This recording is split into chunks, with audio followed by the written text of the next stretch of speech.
Hi friends, నేను మీ వెంకటేశ్వర రెడ్డి. మరి ఈ వీడియోలో 7th class maths 11th lesson సమతల పటాల వైశాల్యాలు, మరి ఈ కాన్సెప్ట్ లో ఎక్స్పెషల్లీ చాలా ఇంపార్టెంట్ ఫ్రెండ్స్. ఇవి బాట వైశాల్యాన్ని బేస్ చేసుకొని చతురస్రం పరంగా అంటే స్క్వేర్ ను బేస్ చేసుకొని రెక్టాంగులర్ బేస్ చేసుకొని దీర్ఘచతురస్రాకారంలో బాట వైశాల్యాలు ఏ విధంగా క్యాలిక్యులేట్ చేయాలి, చతురస్రాన్ని బేస్ చేసుకొని బాట వైశాల్యాలు ఏ విధంగా క్యాలిక్యులేట్ చేయాలి, లేదా ఒకదానికోటి సమాంతరంగా ఉండి ఖండించుకున్నప్పుడు వాటి యొక్క బాట వైశాల్యాలు ఏ విధంగా క్యాలిక్యులేట్ చేయాలి. ఈ మూడు మోడల్స్ చాలా ఇంపార్టెంట్. ఖచ్చితంగా బిట్ అయితే టచ్ చేయడానికి ఆస్కారం అయితే ఉంటుంది. మరి ఈ క్లాస్ వినండి, వీడియో నచ్చితే లైక్ చేయండి. ఫ్రెండ్స్ మళ్ళీ చెప్తున్నా, ఆన్లైన్ ఎగ్జామ్స్ లో జాయిన్ కావాలని ఇంట్రెస్ట్ ఉన్న వాళ్ళు నా నెంబర్ కి కాల్ మెసేజ్ చేయగలరు. మరి నా నెంబర్ 8341. ఇంకా ఆలస్యం చేయొద్దు ఫ్రెండ్స్. ఎస్పెషల్లీ ఏపీ విద్యార్థులకైతే మనము వీడియోస్ చూస్తూ ఉంటారు. మనము టెక్స్ట్ బుక్ లో ఉండేటువంటి ఈచ్ అండ్ ఎవ్రీ ప్రాబ్లం అయితే కవర్ చేస్తున్నాము. మీరు ఒక్కసారి టెక్స్ట్ బుక్ పక్కన పెట్టుకొని మన వీడియో ఏదైనా తీసుకోండి. ప్లేలిస్ట్ లో మీరు ఒక్కసారి క్లాస్ వైజ్ గా ఉంటాయి. 3rd, 4th, 5th, 6th, 7th ఇలా క్లాస్ వైజ్ గా ఉంటాయి. అదే విధంగా టాపిక్ వైజ్ గా కూడా ఉన్నాయి. టాపిక్ వైజ్ అంటే ఏంటి? అంకగణితము, సంఖ్యా వ్యవస్థ, బీజగణితము, రేఖాగణితము, సాంఖ్యక శాస్త్రము, ఇలా క్షేత్రమితి టాపిక్ వైజ్ ఉన్నాయి. అదే విధంగా క్లాస్ వైజ్ కూడా ఉన్నాయి. ఒక్కసారి క్లాస్ వైజ్ తీసుకొని ఆ లెసన్ తీసుకొని మీరు ఒక్కసారి టెక్స్ట్ బుక్ పక్కన పెట్టుకొని ప్రతి ప్రాబ్లం కవర్ అయిందా కాలేదా అనేది ఒక్కసారి చెక్ చేయండి. Each and every problem clear గా ఎక్స్ప్లెనేషన్ ఇవ్వడం అయితే జరిగింది. సో మీకు టెక్స్ట్ బుక్ పెట్టుకొని ప్రాక్టీస్ చేస్తున్నప్పుడు ఏదైనా ఒక టాపిక్ అర్థం కానప్పుడు మన వీడియో ప్లే చేసుకుని కూడా మీరు క్లియర్ గా ఆ ప్రాబ్లం డౌట్ క్లారిఫై చేసుకునేటువంటి అవకాశం అయితే మనం 100% కలిగిస్తున్నాము. మన వీడియోస్ లో దాపరికం లేదు. నచ్చితే మనకు క్లియర్ గా వీడియోస్ కనిపిస్తున్నాయి కాబట్టి నచ్చితే జాయిన్ అవ్వండి, లేకపోతే లేదు. ఎగ్జామ్స్ అయితే మాత్రము చాలా సిస్టమేటిక్ గా ఉన్నాయి ఫ్రెండ్స్. అంటే ఒక క్వశ్చన్ ని మనం ఎన్ని విధాలుగా తయారు చేయాలో, ఈవెన్ సైకాలజీ కానీ, ట్రై మెథడ్స్ కానివ్వండి, సైన్స్ సోషల్ కానివ్వండి, ఈవెన్ మ్యాథ్స్ కానివ్వండి, ఏదైనా కాన్సెప్ట్ ని క్వశ్చన్ ఎన్ని విధాలుగా ఇప్పుడు ఉండేటువంటి కాన్సెప్ట్స్ ని బేస్ చేసుకొని న్యూ సిలబస్ కి అనుగుణంగా క్వశ్చన్ ఎన్ని విధాలుగా అడగచ్చు. ఐ మీన్ క్రింది వాటిలో సరికాని వాక్యం ఏంటి, సరైనటువంటి వాక్యాలు ఏంటి అంటే ఇక్కడ మ్యాచ్ ది ఫాలోయింగ్ పరంగా direct questions, indirect questions. So question ఎన్ని విధాలుగా అడగడానికి ఛాన్స్ ఉందో అన్ని విధాలుగా క్వశ్చన్ పేపర్ అనేది ఆలోచించి మరీ క్వశ్చన్ పేపర్ యొక్క క్రిటికల్ లెవెల్స్ లో లెవెల్ నుంచి హై లెవెల్ వరకు తయారు చేయడం అయితే జరిగింది. ఒక్కసారి మన క్వశ్చన్ పేపర్స్ మీరు టెట్ కు యూజ్ అవుతాయి. డిఎస్సి స్టాండర్డ్ లో మనం ప్రిపేర్ చేశాం కాబట్టి వన్స్ టెట్ ప్రిపేర్ అయితేనే మీ యొక్క స్టాండర్డ్ అనేది ఏ లెవెల్ కి వెళ్ళాలి అంటే డిఎస్సి లెవెల్ వెళ్ళాలి. సో అది గుర్తుపెట్టుకోండి ఫ్రెండ్స్. సో మీ స్టాండర్డ్ అనేది హై స్టాండర్డ్ లో ప్రిపేర్ అయితేనే మీరు టెట్ లో పాసిబిలిటీ ఉన్నంత వరకు ఎంత ఎక్కువ స్కోర్ చేస్తే ఆ స్కోర్ అనేది మీకు టెట్ యొక్క స్కోర్ అనేది డిఎస్సి లో యాడ్ అవుతుందని మాత్రము మర్చిపోవద్దు.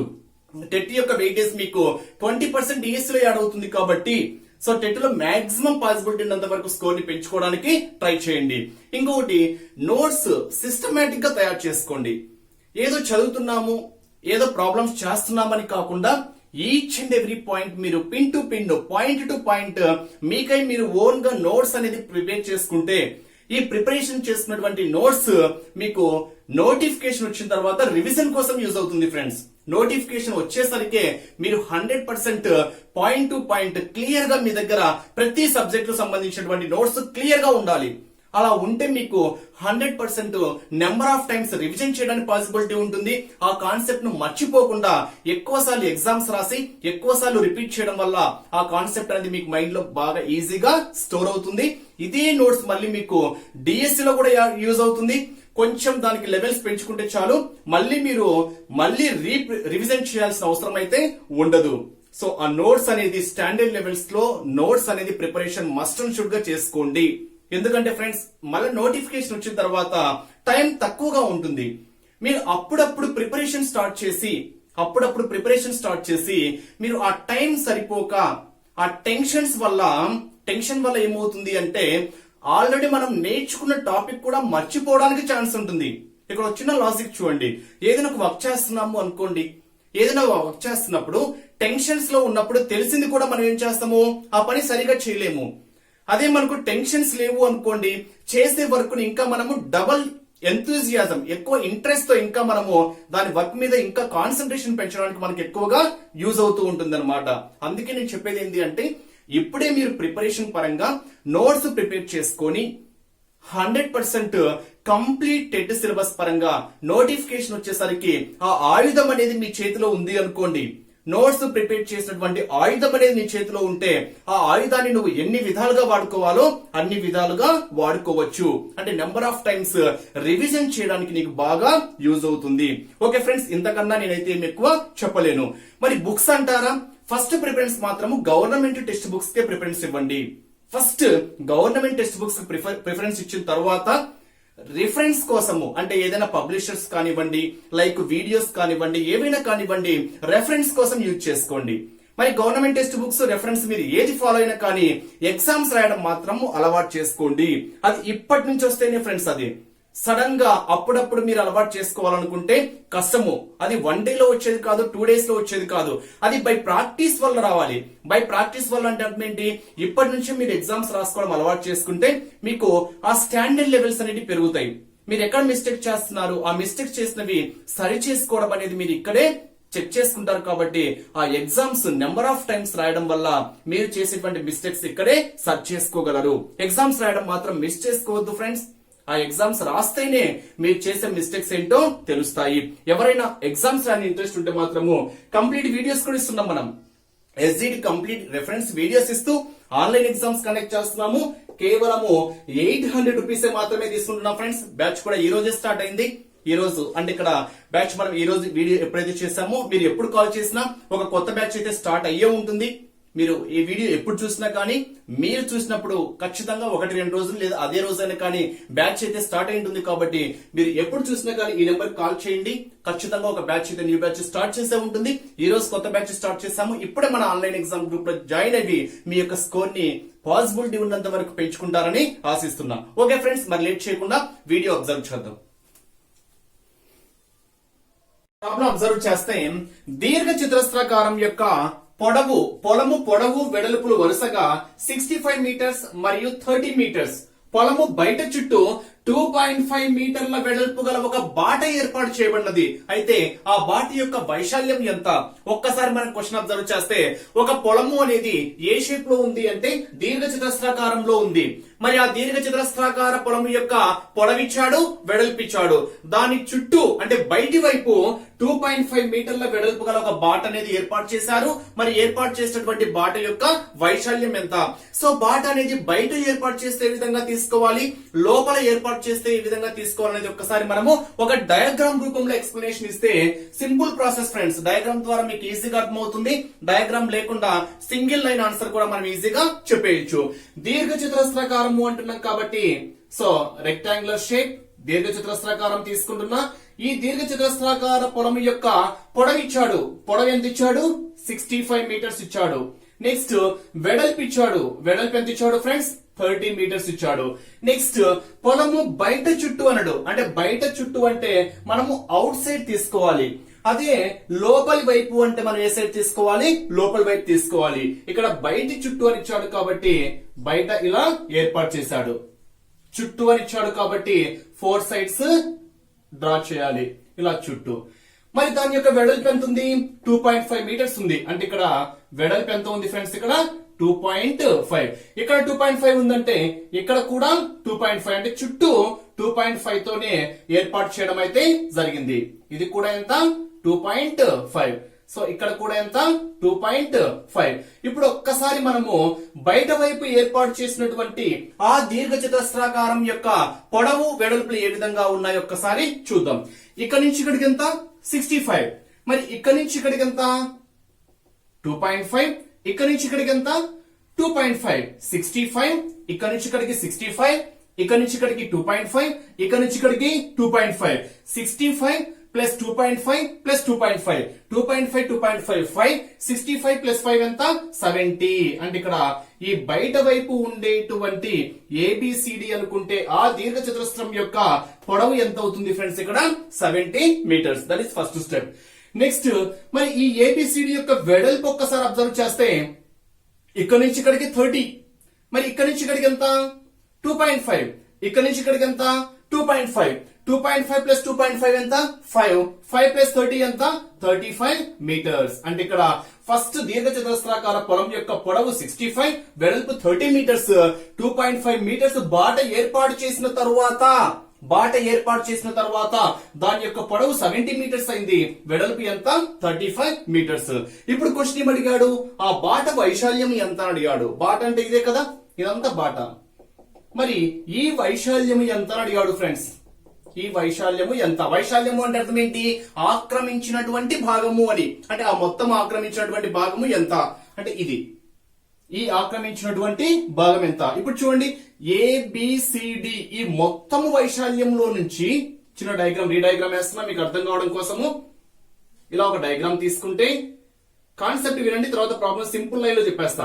ఈ మొత్తంలో నుంచి, అంటే మొత్తం ఆక్రమించిన స్థలం అంటే ఇంక లోపలిది కూడా వచ్చేస్తుంది. ఈ మొత్తంలో నుంచి ఈ లోపల ఆక్రమించి తీసేసామనుకోండి, ఈ మధ్యలో వచ్చేస్తుందా. ఈ రెక్టాంగిల్ బేస్ చేసుకొని, అంటే ఆక్రమించిన స్థలం అంటే ఇది కూడా వచ్చేస్తుంది మొత్తము. ఈ మొత్తంలో నుంచి ఈ మధ్యలో భాగం తీసేసామనుకోండి, ఈ మధ్యలో భాగం వచ్చేస్తుంది. కాబట్టి ఏబిసిడి వైశాల్యంలో నుంచి దీన్ని EFGH అనుకుంటే ఏబిసిడి వైశాల్యంలో నుంచి ఏం తీసివేయాలి ఫ్రెండ్స్, ఇక్కడ EFGH వైశాల్యము తీసివేయాలి. ఏబిసిడి వైశాల్యంలో నుంచి ఏం తీసేయాలి, EFGH వైశాల్యం సబ్ట్రాక్ట్ చేస్తే మనకు వచ్చేదే రిజల్ట్ ఏమవుతుంది అంటే ఆ బాట వైశాల్యము. This is simple step. మరి ఏబిసిడి వైశాల్యం అంటే ఏంటి, దీర్ఘచతురస్రాకార వైశాల్యం ఫార్ములా ఏంటి, పొడవు ఇంటూ వెడల్పు. మరి పొడవు ఎంత 70, వెడల్పు ఎంత 35 మైనస్ EFGH పొడవు ఎంత 65, వెడల్పు ఎంత 30. సో సింప్లిఫై చేస్తే 7 5 35, 7 3 21 ప్లస్ 3 24, పక్కన ఒక 0 మైనస్ 5 3 15, 1 ఉంటుంది, 3 6 18 ప్లస్ 1 19. సో 2450 నుంచి 1950 సబ్ట్రాక్ట్ చేస్తే 0 0 5 0. సో సింప్లీ ఎంత వస్తుంది ఫ్రెండ్స్, ఇక్కడ 500 యూనిట్స్ మీటర్స్. కాబట్టి ఆన్సర్ 500 చదరపు మీటర్లు. ఇది ఈ బాట యొక్క వైశాల్యము. సో ఇంత డయాగ్రామ్ అనేది మీకు సింప్లీ అర్థం కావడం కోసం మాత్రమే చెప్పాను. మరి దీన్ని సింపుల్ స్టెప్ లో మనము ఏ విధంగా చేయవచ్చు అనేది ఒక్కసారి అబ్జర్వ్ చేస్తే, మరి ఇచ్చినటువంటి పొడవు వెడల్పు ఎంత ఉన్నాయి 65 30. సో 65 ఇంటూ 30, ఎందుకంటే వైశాల్యం బేస్ చేసుకొని చెప్పాలి కాబట్టి ఇచ్చినటువంటి మెజర్మెంట్స్ 65 30, పొడవు ఇంటూ వెడల్పు 65 ఇంటూ 30. ఫస్ట్ స్టెప్ 3 5 15, 0 1 ఉంటుంది, 3 6 18 ప్లస్ 1 ఎంత 19. సో ఒక వైశాల్యం ఎంత 1950. నెక్స్ట్ ఏమని ఇచ్చాడు, బయటి వైపు అని ఇచ్చాడు. బయటి వైపు అంటే మనం ఏం చేయాలంటే యాడ్ చేయాలి, లోపలి వైపు అంటే సబ్ట్రాక్ట్ చేయాలి. బయటి వైపు అంటే ఏం చేయాలి, యాడ్ చేయాలి. బయటికి అంటే ఎక్కువ కాబట్టి, బయట వైపు అంటే ఎక్కువ కాబట్టి మనం యాడ్ చేయాలి. లోపలి వైపు అంటే తక్కువ కాబట్టి ఏం చేయాలి, సబ్ట్రాక్ట్ చేయాలి.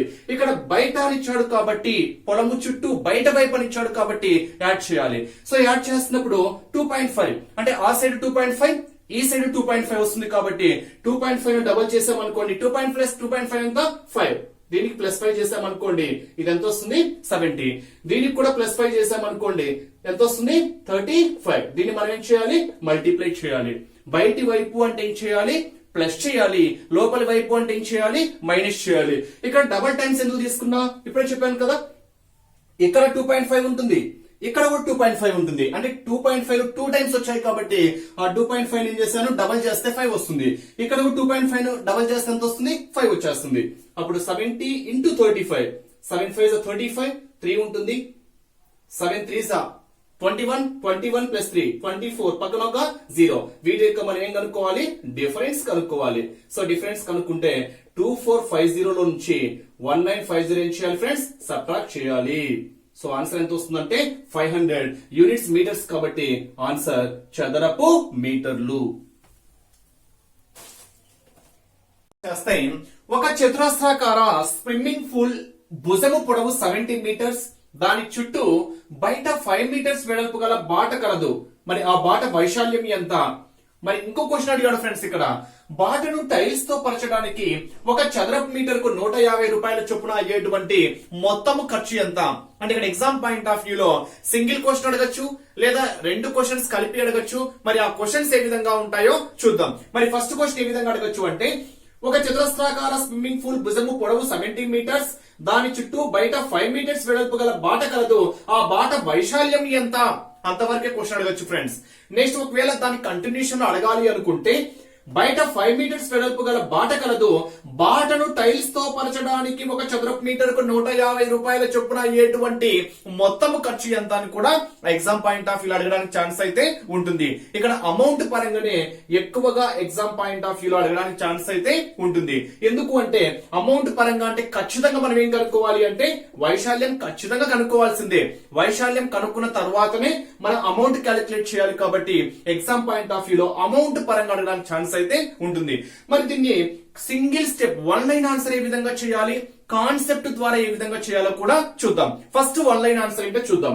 ఫస్ట్ చతురస్రాకార అంటున్నాము. చతురస్రాకార వైశాల్యం ఫార్ములా ఏంటి? భుజము ఇంటూ భుజము ఏ స్క్వేర్. భుజాన్ని ఏ అనుకుంటే చతురస్రాకార వైశాల్యం ఫార్ములా ఏమవుతుంది? భుజము స్క్వేర్ అవుతుంది. మరి భుజం ఎంత ఇచ్చాడు? ఇక్కడ 70 మీటర్స్ ఇచ్చాడు. కాబట్టి 70 ఇంటూ 70 7 7s 49 2 zeros. అంటే ఫస్ట్ స్టెప్ కాన్సెప్ట్ ఏంటి అంటే ఇచ్చిన చతురస్రాకార భుజం యొక్క వైశాల్యం క్యాలిక్యులేట్ చేయాలి. చతురస్రాకార వైశాల్యం ఫార్ములా ఏంటి? భుజము ఇంటూ భుజం. కాబట్టి 70 ఇంటూ 70 ఎంత? 4900. నెక్స్ట్ దాని చుట్టూ బయటి వైపు అని ఇచ్చాడు.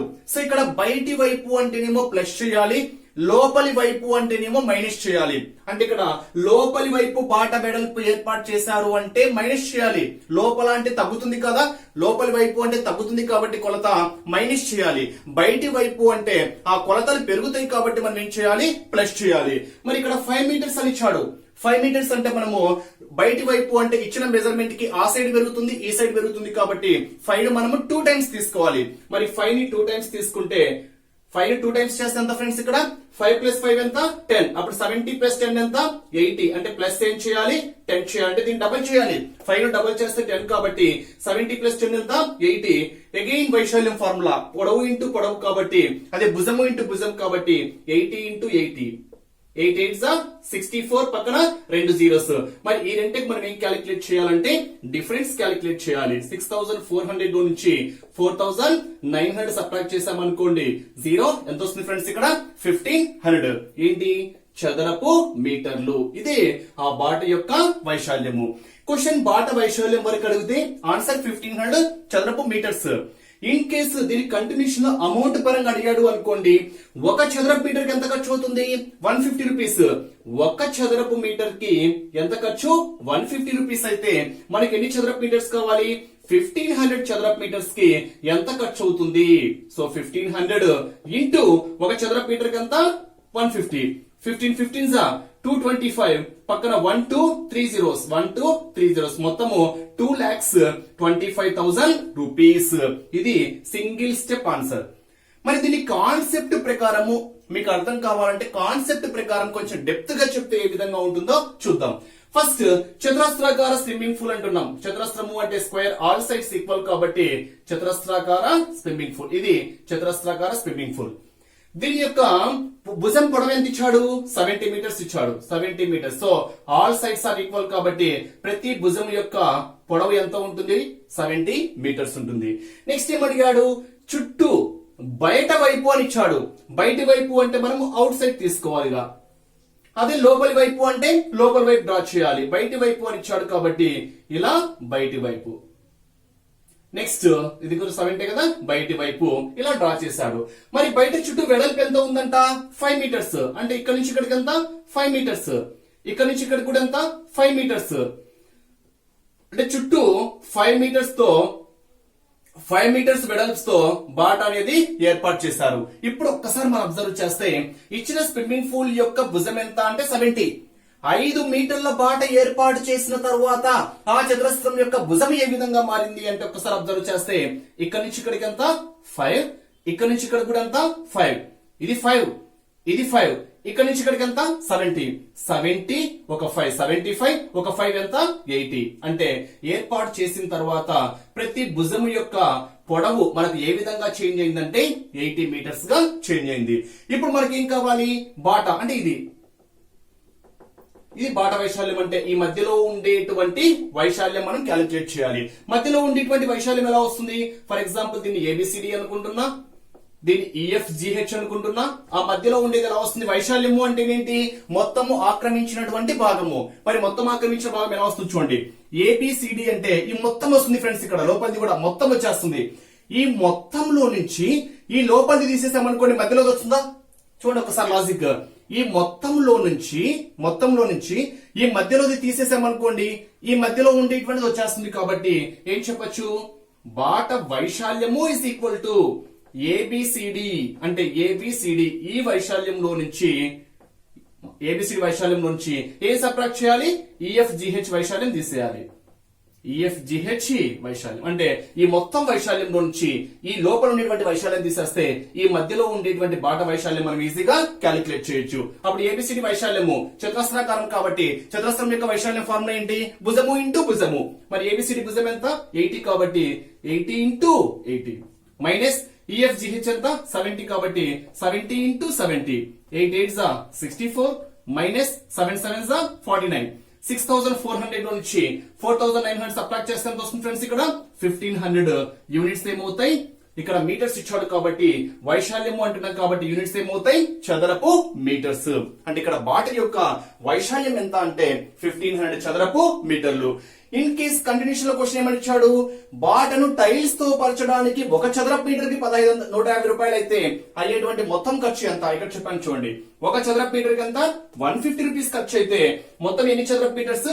1500 చదరపు మీటర్స్ కి ఎంత అంటే 1500 ఇంటూ 150 దట్ ఈస్ 2,25,000 రూపీస్. చేస్తే దీర్ఘ చతురస్రాకార గడ్డి భూమి పొడవు 55 మీటర్స్ మరియు వెడల్పు 45 మీటర్స్. మరి గడ్డి భూమి మధ్యలో 3 మీటర్లు వెడల్పు కలిగిన 2 మార్గాలు, ఒకటి పొడవుకు సమాంతరంగా మరియు వెడల్పుకు సమాంతరంగా ఒకదానికోటి ఖండించుకునే విధంగా ఉన్నాయి. అయితే ఆ బాట వైశాల్యం ఎంత అని అడిగాడు. సమ్ టైమ్స్ కంటిన్యూషన్ లో ఆ బాటను చదును చేయడానికో లేదా టైల్స్ పరచడానికో ఇంత ఖర్చు అవుతే మొత్తం ఎంత ఖర్చు అవుతుంది అని కంటిన్యూషన్ లో అమౌంట్ పరంగా కూడా అడగచ్చు. అంటే చదరపు మీటర్ కి ఎంత ఖర్చు అయితే మొత్తము ఎంత ఖర్చు అవుతుంది అని కూడా ఎగ్జామ్ పాయింట్ ఆఫ్ వ్యూ అడగడానికి ఛాన్స్ అయితే ఉంటుంది. మరి ఇక్కడ ఒక్కసారి సింపుల్ లాజికే ఫ్రెండ్స్, 1 లైన్ ఆన్సరే. మీ కాన్సెప్ట్ అర్థమైతే 1 లైన్ ఆన్సరే, కన్ఫ్యూజ్ కావాల్సిన అవసరమే లేదు. బట్ అసలు కాన్సెప్ట్ ఏంటో చూద్దాం. దీర్ఘ చతురస్రాకార గడ్డి పొడవు అని ఇచ్చాడు. ఇది దీర్ఘ చతురస్రం అనుకుంటే దీర్ఘ చతురస్రము అంటే తెలుసు కదా, opposite sides are equal. So పొడవు ఎంత ఇచ్చాడు? 55 మీటర్స్ ఇచ్చాడు. వెడల్పు ఎంత ఇచ్చాడు? 45 మీటర్స్ ఇచ్చాడు. This is first step. So ఇక్కడ కంటిన్యూషన్ లో కాన్సెప్ట్ అబ్జర్వ్ చేస్తే మధ్యలో వెడల్పు, గడ్డి భూమి మధ్యలో 3 మీటర్లు వెడల్పు కలిగిన 2 మార్గాలు. అంటే ఆ 2 మార్గాల యొక్క వెడల్పు ఎలా ఉన్నాయంటే 3 మీటర్లు ఉన్నాయి. ఒక పొడవు సమాంతరంగా వెడల్పుకు సమాంతరంగా ఒకదానికొకటి ఖండించుకునే విధంగా ఉన్నాయి. అది మధ్యలో అని ఇచ్చాడు కాబట్టి చూడండి 3 మీటర్లు. నేను ఈ సైడ్ నుంచి ఒక 3 మీటర్ల, ఇది 3 మీటర్లు ఫ్రెండ్స్. అంటే ఇక్కడ దీని యొక్క వెడల్పు ఎంత అంటే 3 మీటర్స్. ఇక్కడ నుంచి కూడా ఒకదానికి కూడా సమాంతరంగా ఇచ్చాడు కదా, సమాంతరంగా ఇది కూడా ఎంత అంటే ఈ వెడల్పు కూడా ఎంత అంటే 3 మీటర్లు. ఒకదానికోటి ఏమైనా ఇక్కడ ఖండించుకునే చూడండి. అంటే ఇక్కడ ఇక్కడ మధ్యలో ఇది ఖండించుకునే చూడండి, క్లియర్ గా ఖండించుకున్నాయి. సో ఇదంతా 45 ఖండించుకునే విధంగా డయాగ్రామ్ అయితే డ్రా చేశాను. అయితే క్వశ్చన్ ఏమడిగాడు? ఆ బాట వైశాల్యం ఎంత? బాట అంటే ఇదే కదా, మరి ఈ మొత్తము వైశాల్యము ఎంత అని అడిగాడు. ఈ మొత్తము వైశాల్యం ఎంత? ఇది మొత్తం వైశాల్యం ఎంత? ఇక్కడ ఒక చిన్న లాజిక్ మీరు ఒక్కసారి అబ్జర్వ్ చేస్తే ఆ లాజిక్ గుర్తుపెట్టుకుంటే చాలు. మనం ఇక్కడ నుంచి ఇక్కడ క్యాలిక్యులేట్ చేసినప్పుడు చూడండి, ఈ కాన్సెప్ట్ క్యాలిక్యులేట్ చేసినప్పుడు ఈ మధ్యలో భాగం వస్తుంది. అంటే ఈ భాగాన్ని ఈ వైశాల్యం క్యాలిక్యులేట్ చేసినప్పుడు ఈ మధ్యలో భాగం వస్తుంది. ఈ భాగం క్యాలిక్యులేట్ చేసినప్పుడు కూడా మధ్యలో భాగం వస్తుంది. అంటే 2 సార్లు మధ్యలో భాగం వస్తుంది కాబట్టి ఒకసారి తీసేస్తే సరిపోతుంది. అంటే చిన్న లాజిక్ ఏంటి అంటే ఈ ఏ బి సి డి అంటే ఈ భాగాన్ని నేను ఏబిసిడి అనుకుంటున్నా. నెక్స్ట్ ఈ భాగాన్ని ఈ ఎఫ్ జి హెచ్, ఈ భాగాన్ని నేను ఏమనుకుంటున్నా, ఇది ఈఎఫ్జిహెచ్ అనుకుంటున్నా, దీర్ఘ చతురస్రము ఈఎఫ్జిహెచ్ అనుకుంటున్నా, ఏబిసిడి ఇది దీర్ఘ చతురస్రం అనుకుంటున్నా. ఈ రెండింటిలో ఇది కామన్ పాయింట్, ఇది ఖచ్చితంగా కామన్ గా ఉంది. ఈ కామన్ గా ఖచ్చితంగా ఎంత ఉంది? ఇక్కడ 3 మీటర్స్ ఉంది మెజర్మెంట్. అదే షేప్ లో వచ్చింది, స్క్వేర్ షేప్ లో వచ్చింది. కాబట్టి దీని యొక్క వైశాల్యం క్యాలిక్యులేట్ చేసి దీని యొక్క వైశాల్యం క్యాలిక్యులేట్ చేసి ఇది 2 సార్లు వచ్చింది కాబట్టి ఒకసారి వైశాల్యాన్ని మనం తీసేస్తే చాలు, ఈ మొత్తం వైశాల్యం బాట వైశాల్యం అనేది మనం ఈజీగా క్యాలిక్యులేట్ చేయొచ్చు. ఫస్ట్ ఏబిసిడి వైశాల్యం చూద్దామా. ఏబిసిడి వైశాల్యం, ఏబిసిడి వైశాల్యం. వైశాల్యం అంటే ఫార్ములా ఏంటి? దీర్ఘచతురస్రాకారం ఉంది కాబట్టి పొడవు ఇంటూ వెడల్పు. సో పొడవు ఇదే కదా, పొడవు ఎంత ఇచ్చాడు? 55 ఇంటూ ఇది 55 అయితే ఆటోమేటిక్ గా ఇది కూడా ఎంత అవుతుంది? 55 అవుతుంది. 55 సమాంతరంగా ఉన్నాయి కాబట్టి ఇది 55 అయితే ఇది కూడా ఏమవుతుంది? 55. సో ఏబి ఎంత? 55 పొడవు ఇంటూ వెడల్పు అంటే ఇదే కదా, ఇక్కడ నుంచి ఇక్కడ వరకే వెడల్పు. మరి ఆ బాట వెడల్పు ఎంత అని ఇచ్చాడు? 3 మీటర్స్ వెడల్పు అని ఇచ్చాడు కాబట్టి ఇది మనకి ఏమవుతుంది? 3 అవుతుంది. సో ఏబిసిడి వైశాల్యము పొడవు ఇంటూ వెడల్పు. 3 5 15 1 ఉంటుంది. 3 5 15 ప్లస్ 1 ఎంత? 16. సో యూనిట్స్ మీటర్ లో ఇచ్చాడు కాబట్టి వైశాల్యము అంటున్నాం కాబట్టి మనకు యూనిట్స్ ఏమవుతాయి ఫ్రెండ్స్? చదరపు మీటర్లు. ఇది ఏబిసిడి యొక్క వైశాల్యము. నెక్స్ట్ ఈఎఫ్జిహెచ్ అంటే ఈ వైశాల్యము. ఈ వైశాల్యం మనం ఒక్కసారి అబ్జర్వ్ చేస్తే ఈఎఫ్జిహెచ్ వైశాల్యం మనం ఒక్కసారి అబ్జర్వ్ చేస్తే సేమ్ కాన్సెప్ట్, పొడవు ఇంటూ వెడల్పు. ఇక్కడ నుంచి ఇక్కడికి ఎంత? సో ఇక్కడ నుంచి ఇక్కడికి 45 అయితే ఇది 45 కదా, ఇది 45 అయితే ఆటోమేటిక్ ఇది కూడా ఏమవుతుంది? 45 అవుతుంది. కాబట్టి పొడవు ఎంత? 45 ఇంటూ వెడల్పు ఎంత? ఇది 45, ఇది వెడల్పు ఎంత? 3 మీటర్స్ వెడల్పు కాబట్టి 3. సో 45 ఇంటూ 3, 3 5 15 1 ఉంటుంది. 3 4 12 ప్లస్ 1 ఎంత? 13. సో ఆన్సర్ 135 చదరపు మీటర్లు. నెక్స్ట్ ఈ మొత్తం వైశాల్యంలో నుంచి ఇది 2 టైమ్స్ వచ్చింది కాబట్టి ఒకసారి ఏం చేయాలి? తీసేయాలి.